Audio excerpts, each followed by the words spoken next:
Buenos días, Álvaro Cedeño y Álvaro Cedeño les saludan en este episodio número 88 de Diálogos con Álvaro Cedeño, hoy para conversar sobre el tema maestros y apagón educativo. Papá, ¿cómo estás?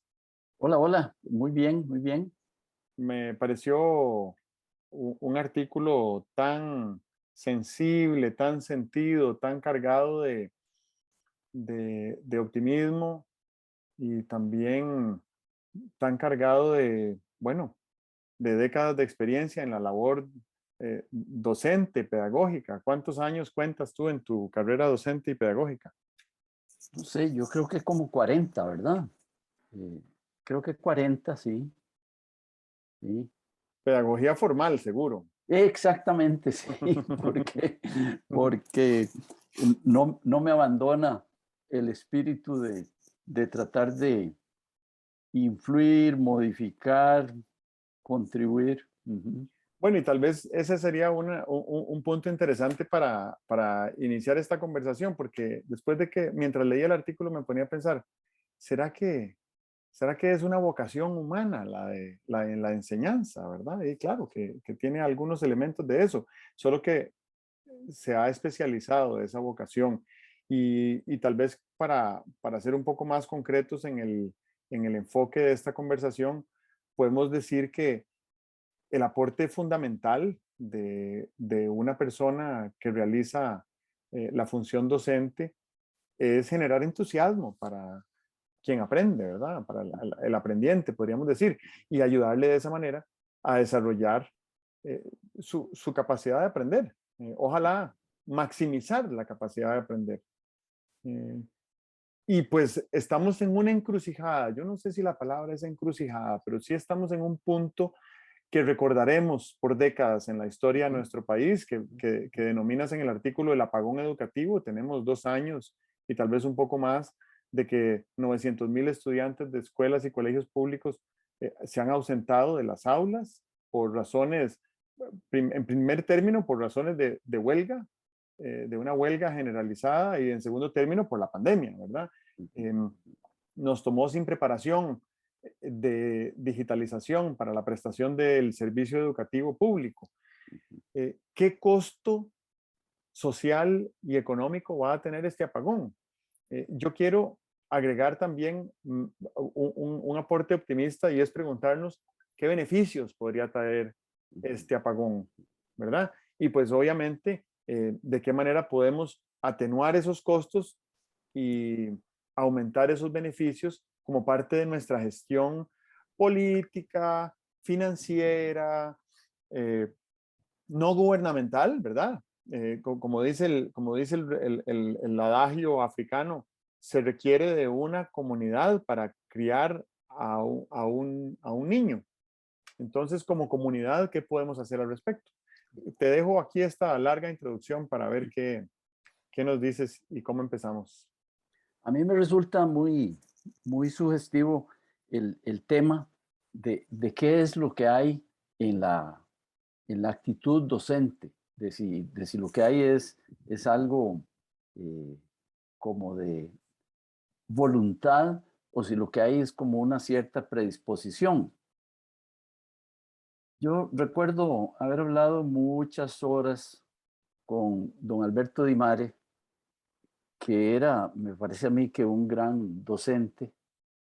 Fue, fue mi profesor, más que mi profesor, mi maestro durante muchos años, no solamente mientras fue mi profesor en la universidad, sino que posteriormente seguimos frecuentándonos como colegas, como amigos.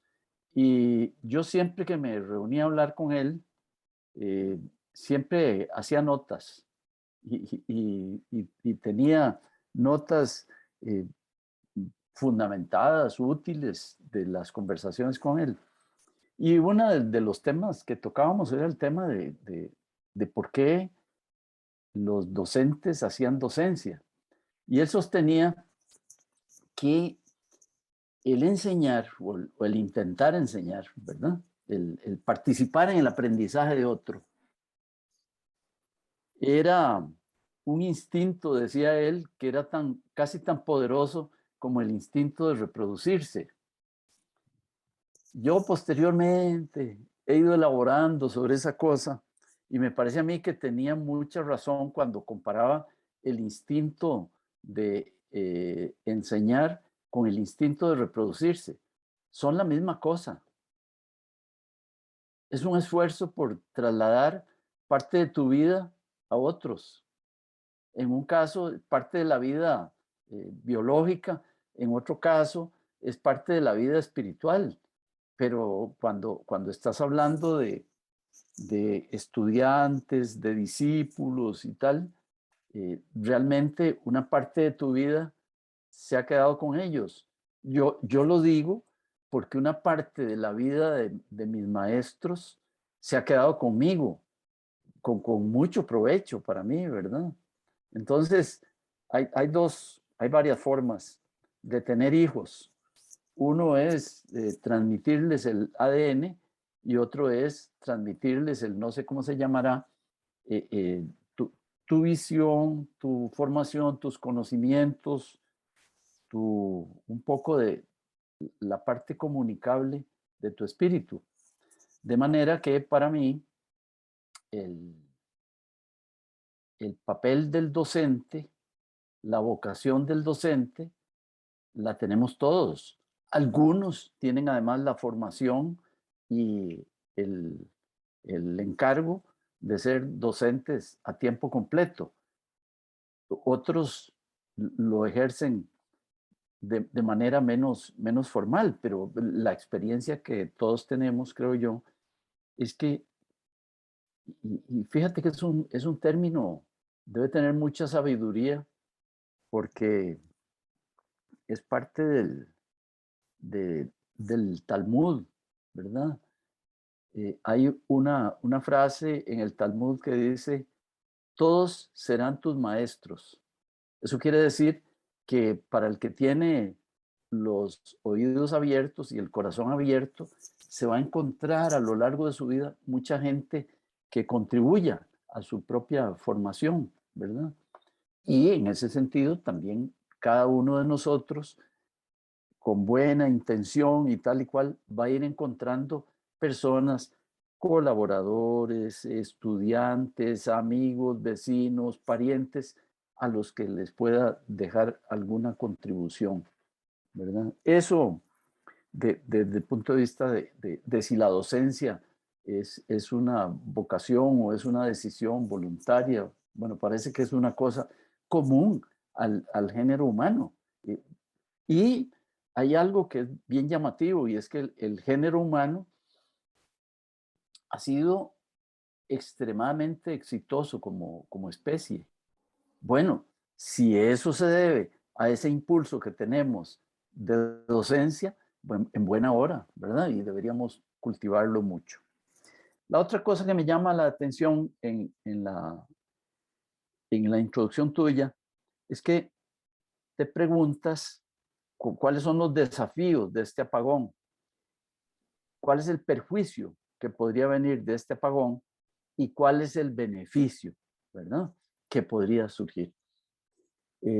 Los perjuicios son inmediatos, están documentados. La Academia de Centroamérica hizo un cuidadoso estudio hace unos años en el cual puso en claro que alrededor de la crisis de los 80, los muchachitos que tuvieron que abandonar la educación por la crisis económica de los años 80, en este momento son los con una alta probabilidad son los miembros de los grupos socioeconómicos pospuestos, ellos y sus hijos, porque la pobreza es heredable, ¿verdad? Bueno, entonces el costo ahí está claro. De este apagón educativo nos estarán saliendo los pospuestos de dentro de, no sé, 15, 20 años. Pero tú preguntabas con un impulso así como muy positivo, ¿cuáles serían los beneficios de este apagón? Nuestra educación formal viene flaqueando hace tiempo. No solamente viene flaqueando por deficiencias de lo que se está haciendo, sino porque además el mundo viene elevando las expectativas sobre la formación debido a todos los cambios que están ocurriendo, ¿verdad? Esta época, esta revolución del conocimiento, esta digitalización, esta ruptura de fronteras intelectuales que hemos venido presenciando en los últimos años, ¿verdad? De origen tecnológico, sin duda, ¿verdad? Sin computadoras, sin internet, no habríamos visto estos grandes saltos, pero también de origen espiritual, ¿verdad? El ser humano viene evolucionando y creo que espiritualmente evolucionamos y nos vamos abriendo ventanas hacia nuevas posibilidades. Bueno, toda ese cambio produce una gran demanda sobre el aprendizaje y la docencia. Y ya veníamos flojitos en sacar la tarea común. Ahora sacar esta tarea extraordinaria nos hace aparecer una brecha mucho más grande. Entonces, como esto está ocurriendo de esa manera, creo que tenemos que partir de la convicción de que seguir haciendo lo que hemos venido haciendo, aunque lo hagamos mejor, aunque lo hagamos con otras tecnologías, aunque lo hagamos con mucho más vocación, no es suficiente para cerrar esa brecha que está quedando en cuanto a realidad y aprendizaje o docencia. Y llegando a esa conclusión de que hacer lo mismo que veníamos haciendo no nos va a sacar del problema, nos tiene que llevar a la conclusión de que hay que dar lo que llaman un salto de rana. No es un nadadito de perro, sino un salto de rana para entrar a otras vías, a otros caminos, a otras concepciones, a otros niveles, a otras dimensiones. Si este apagón sirve para que todos nos pongamos la mano en el corazón y digamos, no vamos a sacar, no vamos a subsanar las consecuencias del apagón haciendo lo mismo, tenemos que buscar formas innovadoras de hacer lo que veníamos haciendo o lo que tenemos que hacer. Ese sería una gran ganancia del apagón. Muy bien. Hace días vengo pensando en un modelo de, de desarrollo de impacto que nos ayude a multiplicar el impacto que intencionamos. Yo creo que la gran mayoría de organizaciones humanas están prediseñadas para el impacto y tal vez tiene que ver con algo que mencionabas de que genéticamente nosotros buscamos procrear y reproducirnos no solo a nivel biológico, sino también a nivel espiritual, intelectual, político, ¿verdad? Preservar las buenas ideas, consagrarlas en instituciones, en procedimientos, demás. Entonces, este modelo de pensamiento en el que he estado tratando de elaborar me lleva a incorporar tres variables. La primera es la variable de la infraestructura, ¿verdad? El espacio construido. Y lo pongo en contexto de la educación, ¿verdad? El espacio construido es la escuela, el colegio, la universidad, la sede del INA, esos centros de aprendizaje físicos que existen, incluso ONGs como la Fundación Omar Dengo. Una segunda variable es la palanca o las palancas que habitan dentro de esa infraestructura, ¿verdad? Y que el propósito de toda palanca, si funciona, es que genere un impacto, pero no solo un impacto de una fuerza equivalente a la que se ejerció sobre la palanca, sino un impacto multiplicado, ¿verdad? Exponencial. Y el tercer elemento sería el fulcro o el punto de apoyo sobre el cual esa palanca va a ejercer su dinámica de impacto. Entonces, si utilizo ese modelo de pensamiento en la industria educativa, bueno, hace 2 años la industria educativa a nivel global estaba al borde de la disrupción. Y estaba al borde de la disrupción por 2 razones. Primero, porque es una industria gigantescamente grande en materia económica.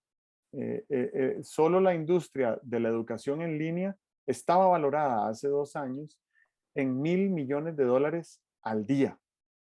Y entonces, cuando hay una industria así de grande, pues es muy llamativa y muy atractiva para la disrupción, sobre todo con los medios tecnológicos que tenemos hoy. Y la segunda razón es porque la educación, aún la educación en línea de hace 2 años, se parecía mucho a la educación del siglo XX y tal vez a la educación del siglo XIX también, ¿verdad? Una infraestructura, una escuela con nombre o sin nombre, con reputación, unos instructores con experiencia o sin experiencia, unas metodologías de aprendizaje innovadoras o antiguas, la aplicación de algunas tecnologías, ¿verdad? Una regla y un lápiz y un papel son tecnología. O una pantalla táctil de una tableta electrónica y demás. Y con la pandemia, no sé, 500, 600 millones de estudiantes en el mundo tuvieron que suspender su actividad académica. Y entonces, en algunos casos, ya había plataformas educativas donde podían acomodarse, pero en muchos otros casos nos hemos lanzado como humanidad a innovar. ¿Cuál será la mejor manera de transmitir conocimiento, de facilitar el contacto de información o de conocimiento valioso con el aprendiente o con la persona que aprende? Y todavía no estamos viendo esas innovaciones en el mercado porque toman tiempo, ¿verdad? Facebook se incorporó como sociedad anónima en Estados Unidos en mayo del 2005 y por lo menos yo me inscribí a la red social más de 3 años después, ¿verdad? Cuando se había difundido un poco, pero es una idea que traía 5 años de incubación, de aceleración también. Y entonces vienen unas innovaciones en educación que no las estamos viendo ahorita, porque seguimos pensando, como decía Einstein y como decías tú, seguimos pensando como pensábamos cuando caímos en el problema. Entonces, hacer más de lo mismo, lo único que va a hacer en el mejor de los casos es dejarnos donde estamos, pero en el peor de los casos es llevarnos más adentro en un hueco que seguimos construyendo, que en materia educativa eso quiere decir ser incapaces de entusiasmar a las personas aprendientes para que sean ciudadanos y ciudadanas que contribuyan a la edificación de la comunidad dentro de 10 años. Y entonces, dentro de esas innovaciones, una de ellas es que la infraestructura ya no es prioritaria. Ya no tenemos que ir físicamente a un lugar para recibir ese conocimiento. Ni siquiera tenemos que ir a ese lugar para socializar. Y no me estoy refiriendo a la socialización en línea, me estoy refiriendo a una socialización que ya no tenga que suceder necesariamente donde siempre ha sucedido, que es en el aula académica. Luego, las palancas que se están creando son unas palancas donde el protagonista de esa dinámica de la palanca ya no es el instructor, ya no es el profesor, ya no es el maestro. Ahora está enfocada esa dinámica en el aprendiente, en la persona que aprende. Porque yo me puedo meter ahora en una plataforma en línea y buscar un curso de álgebra lineal en las mejores universidades del mundo y escoger la que yo prefiera y hacer el curso gratuito o pagar unos dólares para que me certifiquen si lo apruebo. Esta realidad no existía hace 5 años y la transformación que esto va a generar es de incalculable valor, ¿verdad? Y hago un paréntesis en ese sentido para mencionar una innovación educativa que lanzó Google el año pasado. Y es que dijo, bueno, nosotros necesitamos programadores para el futuro que tengan estas capacidades. Entonces, ofrezco estos cursos donde esas personas pueden desarrollar estas capacidades. Los cursos se pueden tomar en línea. En 5 meses uno completa todo el programa de cursos y cuesta $200 llevar todos los cursos, ¿verdad? Es un monto que no es accesible para todas las personas, pero es un monto fácilmente financiable para todas las personas. Entonces, el aprendiente hace el curso de 5 meses y si lo aprueba y si obtiene un buen resultado, entra a una bolsa de trabajo automáticamente, no solo para Google, sino para muchas otras empresas que han delegado en Google la responsabilidad de reclutar talento, pero no solo de reclutarlo, sino de entrenarlo antes de que ese talento sea contratado. Y si alguna de esas empresas necesita a una de estas personas, la puede contratar directamente. Entonces, no se necesita título académico de ninguna universidad. El aprendizaje necesario se desarrolla en 5 meses, el básico, ¿verdad? El costo de estudiar, bueno, $200, ¿verdad? De nuevo, es un costo relativamente bajo. Si uno financia eso a 4 años, pues termina siendo como 2.500 colones al mes lo que cuesta capacitarse en esta plataforma educativa de Google. Y no hay infraestructura y las palancas son unas palancas que para poderse activar dependen del fulcro que es el aprendiente, ¿verdad? Entonces ahí es donde creo que todo el modelo educativo cambió. Y aquí quiero ser un poco provocativo porque no encuentro otra manera de decirlo. Está clarísimo que un cambio es indispensable. Incluso viéndolo desde el punto de vista optimista, qué grande la oportunidad en nuestras manos de realizar una transformación que tenga un impacto a 50 años, ¿verdad? Que esta sea la gran reforma educativa del siglo. Claro.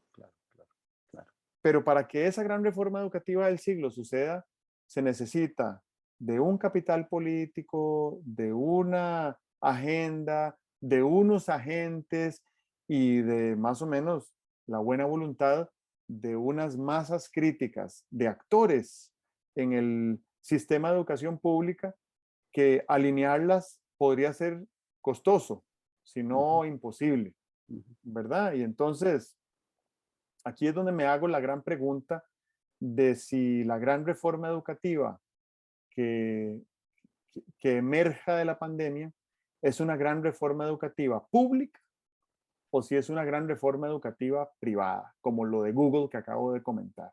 Y con esto no quiero decir, y quiero subrayar esto con 3 líneas, no quiero decir que haya que privatizar la educación pública. Jamás. Por el contrario, si yo tuviera una varita mágica para reformar algo en el Estado costarricense, reformaría el sistema educativo para que fuera el más robusto del mundo y que siguiera siendo público, gratuito, obligatorio y costeado por el Estado como ha sido por 130 años.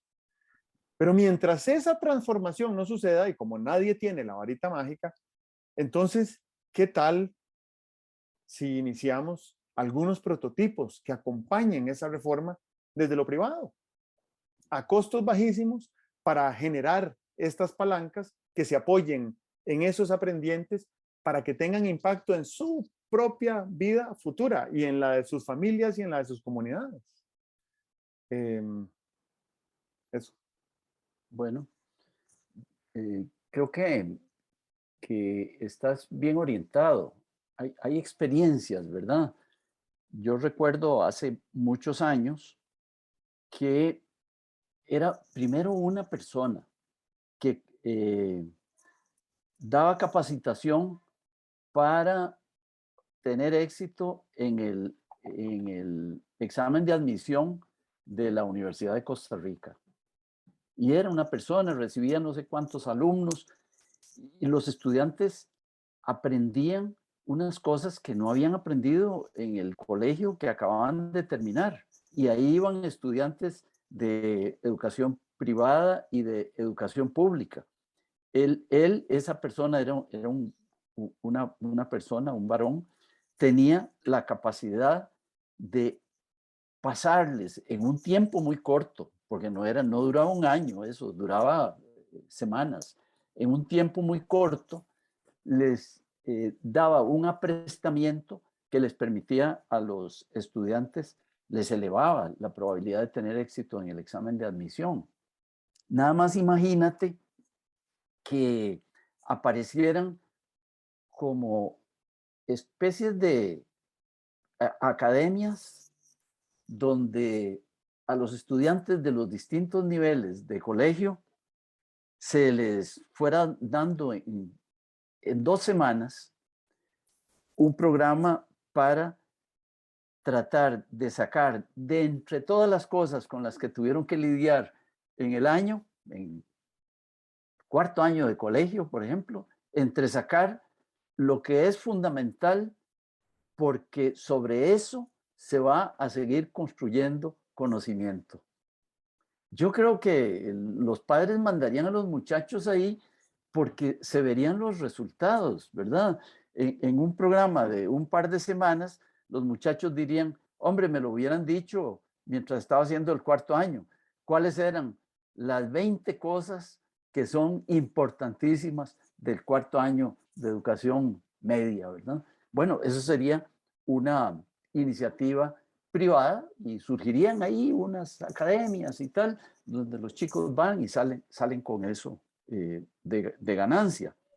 Claro, de esto es posible que la educación formal recibiera el insumo de decir, hombre, ¿por qué si este señor lo está enseñando en 2 semanas las 20 cosas que son verdaderamente cimiento, que son fundamento, ¿por qué no lo subrayamos nosotros durante el cuarto año? Y eso sería un cambio en la educación pública y privada muy valioso a partir de una iniciativa privada, como dices tú.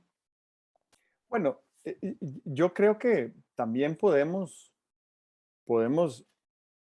tener claridad de que el grueso de la innovación en la humanidad proviene de la actividad privada, ¿verdad? Em, la innovación no es un mandato jurídico para la función pública. Yo no espero que dentro del principio de legalidad que rige a la administración pública se innove. No, no lo estoy esperando, porque no es un mandato de ley. Entonces, lo que sí creo es que las innovaciones que surjan del sector privado, cuando tengan éxito, se pueden incorporar en el sector público que tiene una enorme palanca para difusión y para impacto, ¿verdad? Si hablamos de palancas, la palanca que tiene el Estado es la Claro. más grande de todas. Pero entonces, pongámosle suficientes, suficientes, suficientes piezas de innovación para que el Estado realice su gestión de impacto a través de esa palanca, ¿verdad? Lo cual quiere decir que no estamos en una disyuntiva entre si hacer la educación pública o privada, no. Quiere decir, innovemos en materia educativa en lo privado y luego escalemos en lo público. Ajá. Quiero señalar otra vez la preocupación que señalé antes en el sentido de que podría haber grupos importantes de agentes influyentes en el sistema de educación pública que podrían no estar muy interesados en que esa transformación suceda, ¿verdad? Entonces esto hay que señalarlo también porque podemos aquí hablar y soñar, imaginar y elaborar ideas, pero Sí, sí, sí. la transformación es complicadísima, ¿verdad? Cambiar una ley, Sí. cambiar una ley es difícil y se necesitan muchos cambios de ley, ¿verdad? Lo otro es que ese ejemplo que dabas me hace pensar en las destrezas esenciales, así como Google dice, bueno, las destrezas analíticas fundamentales para poder entrar a un puesto de trabajo en alguna de estas Sí. empresas de la economía digital son estos. Y aquí usted los puede aprender en estos 5 meses. Además, se me olvidó decir que son 5 meses a medio tiempo, ¿verdad? No es algo de 60 horas por semana, no, es algo de 20 horas por semana. Con las destrezas esenciales podríamos pensar que sucede algo parecido, solo que las destrezas esenciales no cambian tanto en el tiempo, ¿verdad? Las destrezas analíticas que se necesitaban hace 20 años, había que saber manejar Excel. Hoy en día eh, eso no es esencial, ¿verdad? Porque hay tablas de cálculo que se programan a sí mismas y demás. Pero con las destrezas esenciales, hay unas que siguen siendo las mismas de hace 20 y de hace 40 años. La capacidad de adaptación, la Sí. capacidad de aprendizaje, la sensibilidad cultural, la inteligencia contextual. Y ahí podemos elaborar una lista, deben ser 50 las que hay, que son esenciales, ¿verdad? ¿Qué, qué tan difícil sería incorporar una membrana? Yo me la imagino como una pequeña membrana que recubre al sistema de educación pública, donde todo el que entra y todo el que sale y en toda interacción mientras está dentro, está expuesto y desarrolla esas destrezas esenciales. De manera que cuando salga de manera definitiva, ya sea porque se graduó, ojalá, o porque desertó, se lleva una serie de competencias que le van a servir por el resto de la vida y que ni siquiera va a tener que actualizar nunca, ¿verdad? A mí me encantaría pensar que hubiera aquí un año de servicio social entre el colegio y la universidad y que además fuera un año de servicio social donde no fuera requisito tener el bachillerato, ¿verdad? Si una persona se cansó de estudiar o se aburrió de estudiar o se desmotivó de estudiar, todavía tiene la oportunidad de participar en ese año de servicio social donde pueda entrar en contacto con eh, este tipo de destrezas esenciales, pero además yo las aplicaría a un campo muy particular que es el de la bioinnovación. Pocos países en el mundo tienen tantísima diversidad biológica con tal proximidad a las comunidades humanas como la tiene Costa Rica. Y entonces, si estamos metidos en un nuevo paradigma para la creación de la próxima economía que va a ser soluciones basadas en la naturaleza, entonces tenemos un enorme potencial. Nuestra mejor escuela en este país son nuestros parques nacionales.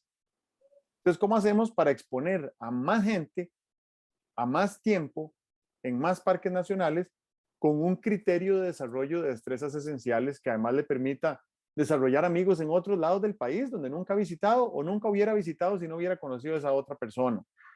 Con enseñanzas para la innovación y el emprendimiento, eh, y con un desarrollo de bioalfabetización que le permite entender por qué existen esos parques nacionales, cuál es el valor socioeconómico que generan y cuál es el potencial que tiene monetizar su conservación y su regeneración. Y esto, en realidad, todo lo que estoy diciendo es una inspiración que surge de un libro que se llama Startup Nation, ¿verdad? La ciudad, el país, la nación de los emprendimientos, que así es como se le denomina a Israel, con la diferencia de que en vez de un año de servicio social, ellos tienen 3 años de servicio militar Sí. y en vez de, en vez de bosque lluvioso, pues lo que tienen es ahí un desierto que hace más difícil la bioinnovación. Y aún así, son de los países más innovadores en términos biológicos, ¿verdad? Entonces creo que también hay posibilidad de que haya importantes, em, importantes transformaciones al sistema educativo que no impliquen modificar la educación pública como la conocemos, sino agregarle algunos elementos que serían como, ¿cuál sería el punto álgido a donde poner una aguja de acupuntura en el sistema de educación que genere una transformación sin tener que pasar por una reforma de ley que dure 6 años, ¿verdad? Claro, claro. Ujú. Hay varias cosas en este tema del apagón educativo. Una es que creo que hay que eh, orientarse hacia lo básico, hacia lo fundamental. Yo vengo oyendo en las universidades por años que el gran problema que tienen con los estudiantes de primer ingreso es que no saben leer. Y bueno, yo creo que con realismo hay que aceptar que no saben leer y de alguna manera o hay que exigirle a la educación media que les enseñe a leer, o las universidades deberían tener un preu que llamaban en España, un preuniversitario, donde lo que los estudiantes vayan a hacer es a aprender a leer. Yo me acuerdo cuando a ti te enseñaron a leer, y no era cuando tenías 7 años. Tenías un profesor que se llamaba Mr. Welch, que les enseñó a leer, ¿verdad? Ok. Tú traías noticias a la casa de cómo era que se aprendía lo que estaban aprendiendo ahí. Yo algunas las adapté. Por ejemplo, a mí me sigue apareciendo que ciertas cosas hay que leerlas en voz alta, porque si no, no reparas en la profundidad que tienen y tal y cual. Eso lo aprendí de ti cuando tendrías, qué sé yo, 14 años, 15 años, no sé. 16. 16, ¿verdad? Bueno, entonces, eh, una cuestionamiento que podrías escuchar es en la educación media, que dijeran, bueno, pero es que es claro, nosotros sabemos cómo podríamos hacer unas clínicas de lectura para que los muchachos aprendieran a leer, porque eso es muy importante para su vida universitaria o para su vida en el trabajo. Pero, ¿qué hacemos con este programa que tenemos? Y claro, lo que no le vas a pedir a los estudiantes es que lleguen a clases para aprender a leer entre las 4 de la tarde y las 6, ¿verdad? Lo que sí podrías hacer es decir, bueno, de todo este programa que tenemos, ¿qué podemos sacrificar sin que produzca un gran perjuicio a cambio de poder utilizar tiempo y energía en aprender a leer? Cosas tan elementales que todos los días, mira, el verdulero que está viendo a ver si ocupa los estantes que tiene con chayotes o con plátanos maduros, tiene que tomar esa decisión, ¿verdad? Bueno, en la educación tendríamos que tomar decisiones como esas. ¿Cómo se llamaban? Eh, Negociaciones forzadas, creo que se llaman, ¿verdad? Trade-offs, ¿verdad? Y estaríamos aumentando el beneficio de la educación formal a base de hacer eso. La otra cosa que es bien importante, tú decías de alguna manera que el aprendizaje no era algo que ocurría en la escuela, que el aprendizaje era algo que ocurría con toda la realidad con la cual vives lidiando. Yo sostengo que la educación nuestra fue muy eficaz eh, hace 50 años, fue muy eficaz porque las familias participaban. ¿Y cómo participaban? ¿Cómo participaba mi abuela en mi educación escolar? Bueno, mi abuela me enseñó a dibujar cubos, pero eso siempre me gusta, casi que como diversión. Yo cuando estoy haciendo scribbles ahí, hago cubos. Mi abuela me enseñó a dibujar cubos, pero ¿qué más puso en mi vida de escolar? Una permanente actitud de señalar lo importante que era la educación formal. Es que es muy importante que usted haga la tarea, es que es muy importante que ponga atención en clase, es que es muy importante que aprenda a resolver problemas, es que es muy importante que aprenda a dividir. Y esa cosa era un bombardeo permanente que a mí todavía no se me sale de lo profundo del alma, que es muy importante educarse.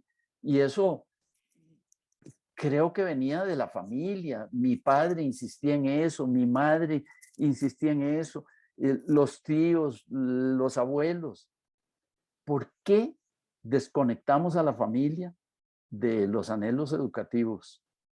Hay que volverla a conectar y hay que volverla a conectar con herramientas, con conceptos y tal, para que lo hagan no de manera tan espontánea como la que ocurría, sino para que lo hagan de otra manera como mucho más documentada. Y eso, desde luego, que tendría un impacto en el aprendiente.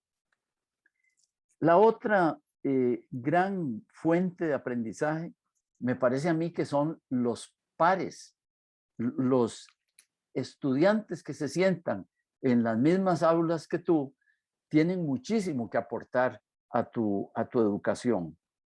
Y ¿por qué no los empoderamos? ¿Por qué nunca hablamos de esto en las aulas? ¿Por qué a los muchachos que tienen en mi colegio, a los muchachos que tenían más destreza en matemáticas, los profesores le decían a los padres de familia de los estudiantes que iban allí con retraso en matemáticas, ¿por qué no hacen un centro con fulanito de tal, verdad? Y entonces fulanito de tal les daba un centro a los compañeros y de ahí, desde luego que salían insumos remediales para los que iban un poquito atrás y que se pusieran al día y tal. O sea, que hay que activar a los pares, ¿verdad? Y esto funciona tanto desde el punto de vista de los estudiantes como desde el punto de vista de los maestros. Los maestros supongo que están eh, ubicados en una distribución de frecuencias, ¿verdad? En una distribución de frecuencias donde hay una cola a la izquierda y hay una cola a la derecha. Debe haber unos que sean más entusiastas que otros, algunos que tengan más destrezas que otros y tal. Bueno, ¿por qué no tomamos a los maestros y hacemos que entre pares los más audaces, los que tienen más conocimiento, los que tienen más vocación, de alguna manera le pasen insumos a los que están por ahí a la izquierda en la distribución de frecuencias? Eso sería importantísimo y posiblemente, ¿qué habría que hacer? ¿Y cómo hacemos? Al maestro lo llamamos para que venga a las 8 de la noche a reunirse con sus pares. No, reduzcamos el tamaño de los programas. Estamos en una crisis, estamos en una emergencia. Veamos a ver qué podamos para que florezcan otras cosas. Y finalmente, el otro gran elemento que creo yo que hay que vincular a ¿qué sería? Un nuevo formato de la educación sería a las empresas. Las empresas son entidades productivas, entidades financieras, tal, pero son entidades de formación. Una persona entra a una empresa, un ingeniero entra a una empresa a trabajar, tiene una formación importante, es ingeniero, pero aprende en 4 años en la empresa tanto como aprendió en la carrera de ingeniería. O sea que las empresas saben formar, tienen experiencia en eso, es parte de su negocio enseñar y tal. Hay que vincular a las empresas a, a estas soluciones al apagón educativo y sin duda que como parte de su responsabilidad social corporativa estarían dispuestas en transferir algunas de las habilidades que tienen, habilidades, infraestructura, palancas, como decías tú, puntos de apoyo para potenciar el aprendizaje formal de los muchachos jóvenes. Muy bien. Tengo dos comentarios más al respecto y creo que con esto yo termino.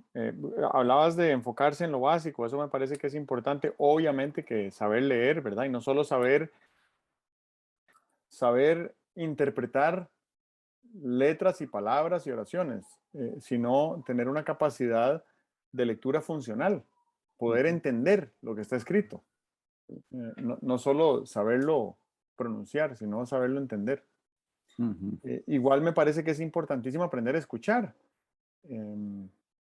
Y creo que cada vez hay más herramientas que nos permiten bypassear la lectura, ¿verdad? Sí. Y la escritura. también. Sí, Hoy en día hay comunidades aquí en Costa Rica donde la gente se comunica de manera muy fluida por medios tecnológicos. Si pueden grabar un mensaje de audio, un mensaje de claro, voz, claro. Ujú, pero ujú. si lo pones a escribir un mensaje, ahí Sí, se complica un poco más la cosa. Entonces, sí. mejor darle fluidez a lo que ya está fluyendo. Ujú, Pero sobre todo creo que más básico que leer y que escuchar es dormir, porque ahí es realmente donde el cerebro incorpora aprendizajes. Y ujú. por eso es que es prácticamente imposible aprender la noche antes del examen. Sí. Uno Ujú, puede, uno puede eh, incorporar una gran cantidad de información en la memoria reciente la noche antes para utilizarla en el examen y sacar una buena nota o una sí, nota sí, sí, aceptable sí. o pasar. Pero eso no tiene nada que ver con el aprendizaje. Más bien yo diría que el mejor aprovechamiento de un programa académico formal, tradicional, que termina en una prueba final, es la medida, la medida de cuántas noches se ha podido dormir entre la incorporación del aprendizaje y Ujú. la prueba final. Si uno pudiera terminar la materia de estudio 10 noches antes del examen, Ajá. definitivamente el desempeño será el óptimo, lo cual no quiere decir sacarse la nota más alta, quiere decir Ujú. haber aprendido lo más posible a lo que estuve expuesto en ese Claro. periodo, en ese tema. Y no solo estoy hablando de disciplina para el estudio, estoy hablando también de condiciones socioeconómicas que dificultan el sueño, ¿verdad? Hay situaciones Sí, de violencia social, económica, intrafamiliar que afectan el sueño y al afectar el sueño, afectan el aprendizaje. Entonces, podríamos decir que la violencia es uno de los elementos que deberían erradicarse para mejorar la capacidad de aprendizaje, para enriquecer el claro. sistema educativo, ¿verdad? Con esto termino mi intervención. Bueno, yo quisiera decir un par de cosas que los docentes, porque este artículo que estamos comentando lo escribí con motivo del Día del Maestro, que fue el 22 de noviembre. Los docentes tienen que ayudarse a sí mismos y ayudar a sus colegas a sentirse protagonistas.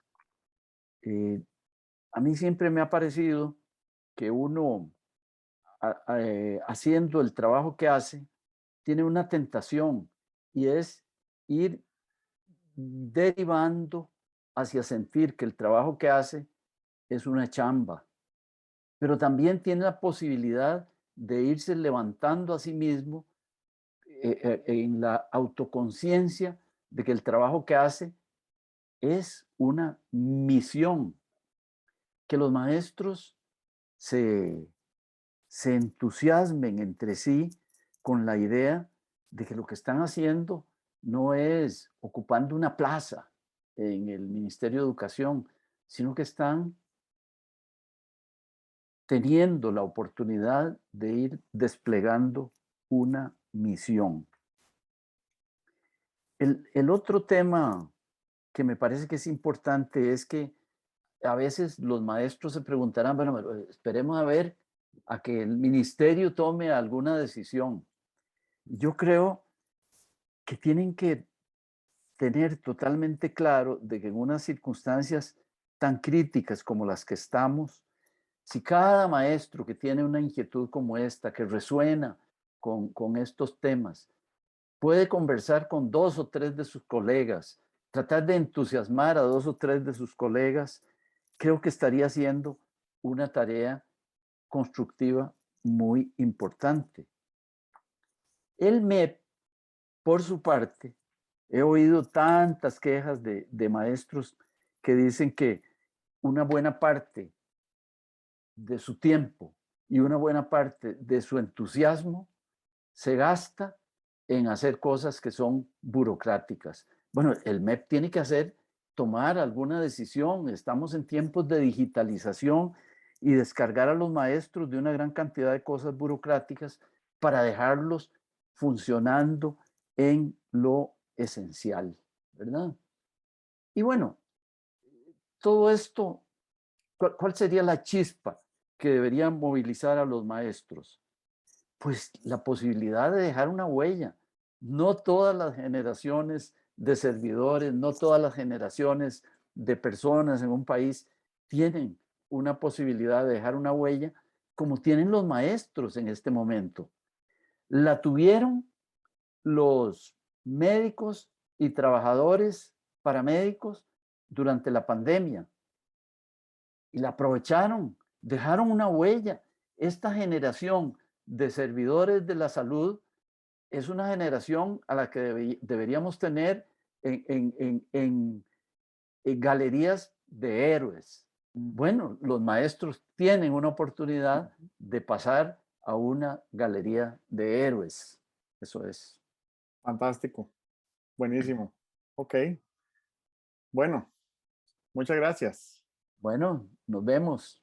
Ok, que estés bien. Ok. Chao.